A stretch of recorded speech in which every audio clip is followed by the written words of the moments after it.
Halo, selamat datang di Koko yang TV. Manchester United berhasil menang 2-3 lawan Brighton.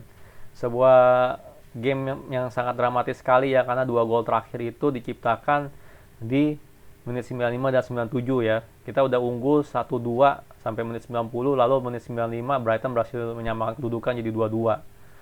Lalu di menit 97 kita dapat penalti, jadi kita menang 2-3.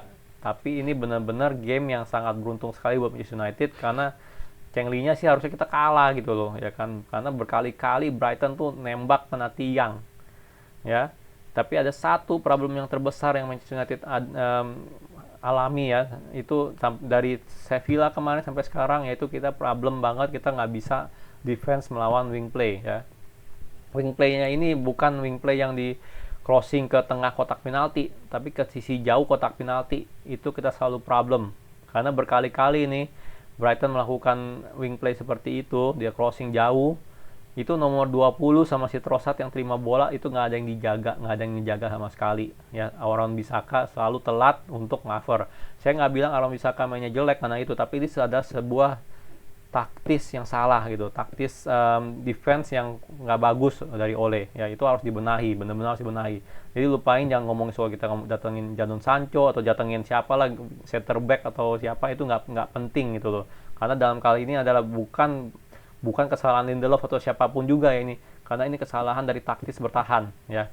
Kita punya pertahanan, kita punya defender terlalu banyak ngetem di tengah kotak penalti, jadi kurang lebar gitu loh. Kita punya defensive width kurang lebar ya. Ini problem besar sekali, karena kalau ya udah pokoknya yang nonton ya pasti tahu lah saya ngomong apa ya. Babak kedua sering banget tuh ya, dia crossing jauh, nomor 20 dapat, nggak ada yang jaga ya. Bisaka pun ya telat yakin nutup juga ya kan. De Gea ini ada nggak tahu taruh jimat apa taruh pakai jimat apa, jadi biar gampang penaltinya.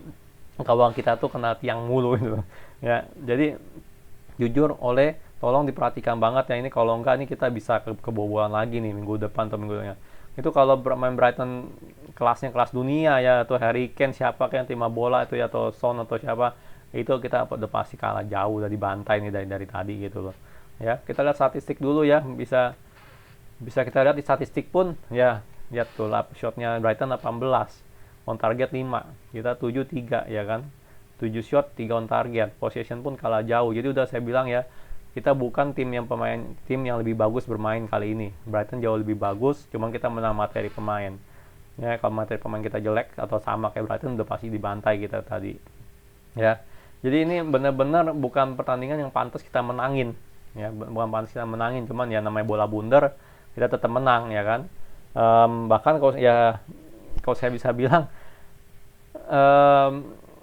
sharpness permainan kita masih belum ada gitu loh ya. Kita masih belum tajam gitu dalam bermain ya bola. Mungkin ya kita baru 2 kali main kan, benar nggak, tim inti kita baru 2 kali main. Jadi udah mendingan daripada lawan Crystal Palace. Tapi ya kita masih kewalahan gitu loh. Apalagi kita dalam menyerang ya kan, pas dalam menyerang ya, open play, pas si pemain Brighton udah pada mundur ya kan, udah pada parkir bus, itu kita nggak bisa ngupas pertahanan mereka ya. Jadi kita punya ketajaman masih belum ada lah di situ ya.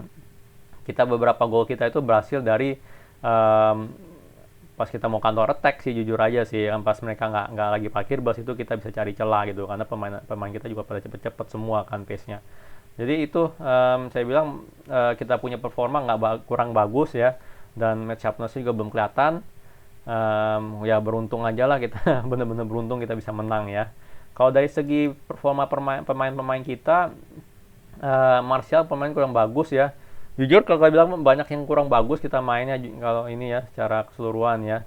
Cuman yang menurut saya yang beberapa yang saya harus ngomong dulu nih, Rashford masih kurang bagus ya, masih kelihatan masih kurang pede, tapi golnya itu sangat penting sekali buat dia ya, karena golnya itu bagus sekali ya.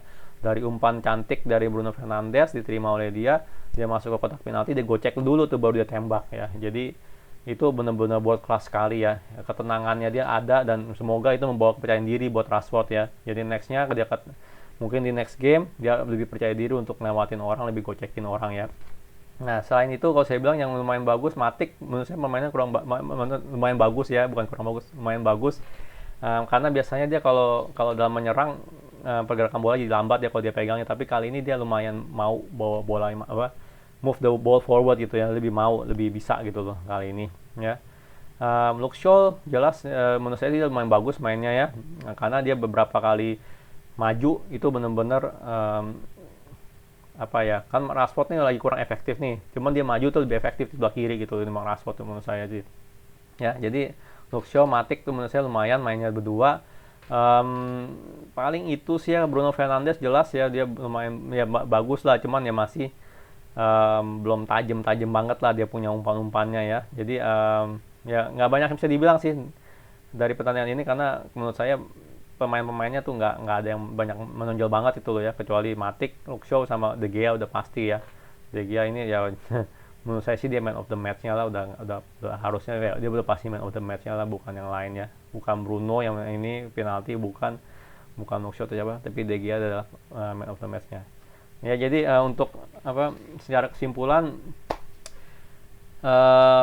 Ole tolong banget nih tolong ya, itu taktik kita dalam defense, apalagi menghadapi wing play ya, apalagi wing play yang crossing jauh ya, itu kita harus pikirin gimana ya. Kita nggak bisa Harry Maguire, Victor Lindelof, Wan-Bissaka tiga-tiganya di tengah sini nggak bisa, di tengah kotak penalti, daerah kanan sini kosong ya, daerah sini kosong ya, daerah sini kosong gitu loh. Jadi bener-bener nggak bisa ya. Itu kalau ketemu tim yang lebih bagus itu udah pasti kalah jauh gitu loh ya. Tadi ini udah pasti kita kalah bisa 5 gol kali gitu sama Brighton gitu kalau Brighton ada pemain yang berkelas ya. Jadi tolong Oleh perhatikan itu ya, nggak peduli kita mau beli center back baru atau siapa ya, atau siapa yang main Lindelof atau siapa Bailey, kalau kita nggak fix problem ini ya, ini kita pasti bakal kebobolan di tempat yang sama dengan strategi yang sama ya.